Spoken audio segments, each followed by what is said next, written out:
Сайн байцгаана уу? Та бүхэнд Умаан хөндийн шалтгаан төргүүдэл болон түүний үед хийгдэх Умаан хөндийн дурангийн эмчилгээний талаар товч мэдээлэл хүргье. Умаан хөндийн дурангийн мэс засал гэж юу хэлдэг вэ гэхээр цахилгаан ашиглаж хийгдэх ресектоскоп болон цахилгаан ашиглахгүй хийгдэх гистероскопийн аргачлалууд ордог.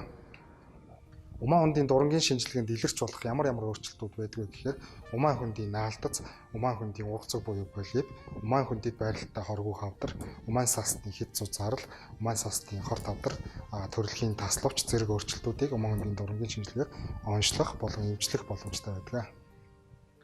За умаан хөндийн наалдцын хувьд бол шалтгааны хувьд умаан хөндөд өмнө хийгдсэн үр хөндлөлтийн ажилбар болон эндометриоз өвчин, халдварт дөрвөсөлт өвчин зэрэгүүд шалтгаан болдог. Хуран умаан хөндийн наалдц байгаа тохиолдолд илрэх шинж тэмдэг нь их тавиан шинжилгээ буюу эхо шинжилгээнд умаан хөндийн бидний ярьдгаар эндометр буюу умаан сасны нэмгэрэл, биений юм багасах, биений юм ирэхгүй байх, мөн өргөдлийн шалтгаанууд зэрэгээр шинж тэмдгээр илэрдэг. За умаан хөндийн наалдцын үр дагавар нь бол мэдээж нэгдүгээр өргөдөл буюу үр хөврөл бэхлэгдэхгүй байх, зуршсан зулбалт буюу хоёр болон түүнээс дээш удаа зулбах, за хэрвээ жирэмсэлсэн тохиолдолд ихсийн нэмгийг болон дотоод төрөлт үүсгэх эрсдэлтэй байдаг. Умаан хөндийн наалдцын үед бол дурангийн аргаар наалдцыг салгах эмчилгээ хийгддэг.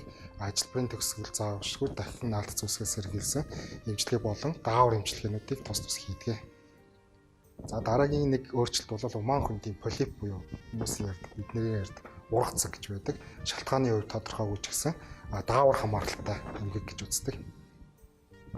Умаан хөндийн полипийн үед илрэх шинж тэмдгүүд нь ихэнхдээ хэмжээнээс шалтгаалаад шинж тэмдэггүй байж болох ч гэсэн умаан хөндийн зузаарах, жигэд бус байх, сарын тэмдэг алдагдах, сарын тэмдэг дундуур цус алдах, мөн өргөдлийн шалтгаануудаар шинж тэмдэг нь илэрдэг.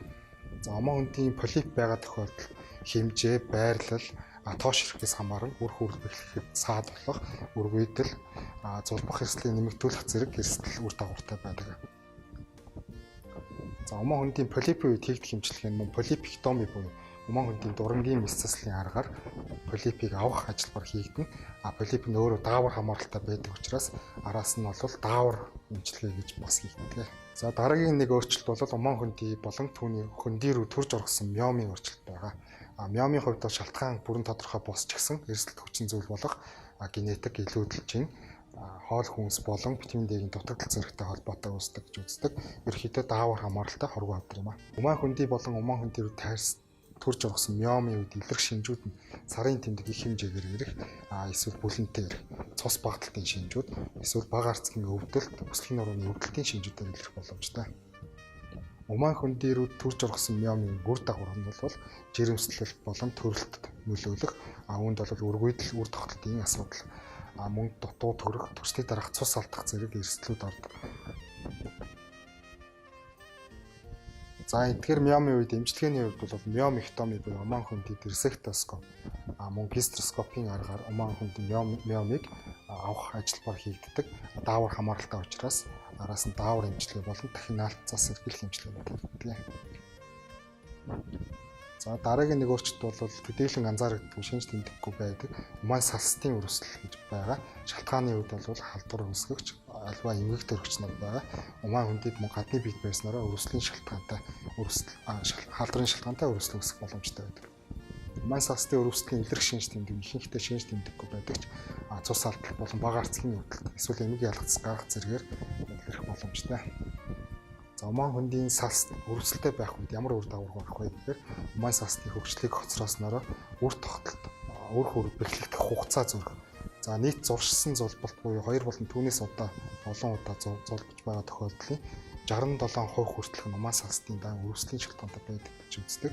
Мөн имплантац буюу үр хөврөл бэхлэгдэхгүй байх шалтгааны 30% буюу нийт 3.1 шалтгааныг эзэлдэг томоохон өөрчлөлт байна.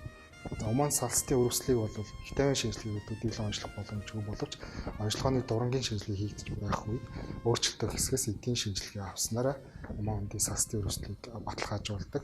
За халдвар өрсөлдөлийн эсрэг эмчилгээг бол зохистой хугацааны дагуу хийснээр бол бүр эдлэх боломжтой. Дараагийн нэг өөрчлөлт бол ховор тохиолддог умаан хөндийн таславч буюу төрөлхийн умаан хөндийн маань таславчтай байх өөрчлөлт байдаг. Шалтгаан бол тодорхойгүй гэж үздэг.